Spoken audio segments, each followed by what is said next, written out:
Hey guys, welcome to another video. We are going to be unboxing another two resins that have come to us from Resinworks. It's been a very long time since we reviewed anything from Resinworks.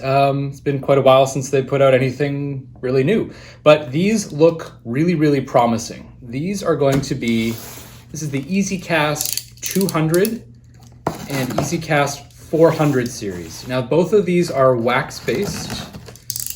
And they are designed for the easiest possible burnout that you can possibly imagine.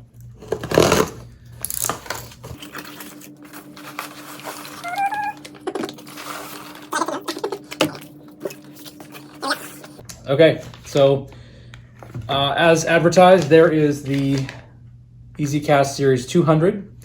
This features a 20% wax content compared to the 400 series, which has a 40% wax content.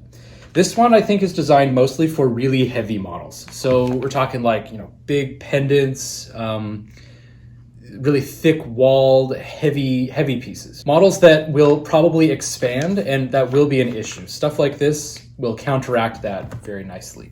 Whereas the 200, because it has a slightly less wax content, it's going to be better for really detailed designs. This stuff will be able to print all of that detail incredibly well, but it won't expand enough that it will destroy it, which is something that we've definitely seen with other resins. So both of these resins are designed for DLP or MSLA resins. But if you're doing MSLA, you have to make sure that you have a monochrome screen and a fairly high-powered UV light source. This resin is so new, by the way, that we really don't have a whole lot of print profiles, so we're definitely going to be using that as part of the review. Stay tuned for that if you're not already liked and subscribed. I will be doing two separate videos, one for each. Something that Resinworks does differently than virtually every other castable resin company is they actually put the flask and investment burnout cycle on the back with all the different things that you might need to consider. For example, optimized burnout using Prestige Optima investment. Since they've specifically mentioned Prestige Optima, which we happen to also have on hand, I will definitely be following the instructions as best I can, and we will follow this burnout cycle. But anyway, it's great that they actually do that because you can tell that a lot of R&D has gone into this. If you're not already a member or if you're just kind of interested in this stuff now, check out their Facebook group, the Resinworks 3D support group. It sounds like something for 3D print addicts, but it's not. It's really good. They have a lot of information about print qualities, types of models that these are good for, of course, exposure times, different printers, everything. There's a whole ton of people who are all gathered together to share their experience, and it's really good. They also went into significant detail with the actual R&D of this stuff.